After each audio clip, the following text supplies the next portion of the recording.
Berhubung dengan bajet ini, secara umumnya kita melihat ianya sebagai bajet pilihan raya yang menumpu kepada usaha mencari sokongan dan undi masyarakat Melayu. 诚信党宣传主任兼沙亚南区国会议员卡利沙莫今天在国会抨击2021年财政预算案缺乏公平原则，是一个以获得马来人支持为目标的大选预算案，而非土著以及非穆斯林的权利则被忽略。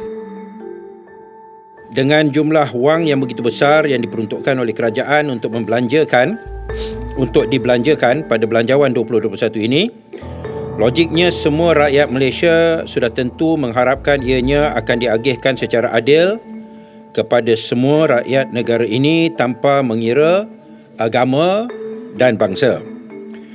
Kesan wabak COVID-19 ke atas rakyat Malaysia, khususnya dari segi ekonomi, merentasi sempadan bangsa, agama, warna kulit, kaum, budaya dan bahasa. Semua pihak terjejas dan amat perlu dibantu. Parti Amanah Negara, iaitu Amanah, amat bersetuju kerajaan memperuntukkan sejumlah wang tertentu bagi membantu sama ada orang perseorangan atau mana-mana institusi Bumiputera Islam selaras dengan golongan Melayu Bumiputera merupakan golongan majoriti dan Islam sebagai agama resmi Persekutuan. Namun, pada masa yang sama, Amanah juga percaya bahawa prinsip keadilan dan kasih sayang, iaitu mercy, iaitu dua tunjang penting dalam Islam, sewajarnya mendasari apa jua tindakan mengagihkan bantuan atau sokongan tersebut. Amanah percaya meskipun secara relatifnya bantuan ke atas masyarakat Bumiputera dan Islam biasanya melebihi bantuan untuk pihak lain, masalah dan kesukaran golongan bukan Bumiputera dan bukan Islam juga sewajarnya diambil kira dan diambil berat. Hakikatnya, ramai juga dari mereka yang terjejas teruk akibat wabak COVID. Malangnya, Amanah melihat Kerajaan Perikatan Nasional yang bangga dengan gelaran kononnya Kerajaan Melayu Islam telah gagal menghayati prinsip keadilan terhadap semua melalui belanjawan mereka.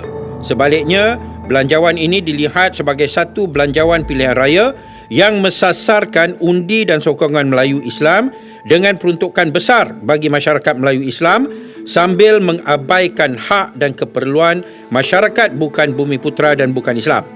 Sedangkan mereka juga rakyat Malaysia dan merupakan pembayar cukai kepada kerajaan Malaysia. Amanah beranggapan bahawa kaedah dan pendekatan sebegini adalah amat tidak bertanggungjawab dan bersifat pecah belah. Bukan sahaja ianya akan menghasilkan perasaan kemarahan dan kebencian antara kaum dan agama, ianya turut mencemar imej Islam kerana ketidakadilan ini dilakukan kononnya atas nama Melayu Islam. Kalau kita lihat dalam bajet, memang dari segi pecahannya, peruntukan yang telah ditentukan untuk orang Islam dan Bumiputera adalah sebanyak lebih daripada 10 bilion. Tetapi yang untuk yang bukan Bumiputera hanya lebih kurang dalam 100 juta. Jumlah banding dengan tahun sebelum ini, pada zaman tidak ada COVID, tidak ada peningkatan bagi yang bukan Bumiputera. Tetapi ada peningkatan sebanyak 30% bagi Bumiputera. Sedangkan COVID ini, dia tidak kenal bangsa dan agama. Semua terjejas. Banyak syarikat-syarikat yang bukan Bumiputera yang mempunyai kaki tangan Bumiputera pun terjejas. Maka mengapa satu bajet yang ataupun belanjawan yang begitu tidak adil ataupun tidak seimbang perlu dilaksanakan. Kekalkan jumlah yang telah ditetapkan bagi masyarakat Bumiputera Melayu Islam, tetapi bajet untuk yang bukan Melayu dan bukan Islam perlu juga menunjukkan sensitiviti terhadap keperluan yang dan masalah yang dihadapi mereka. Okey.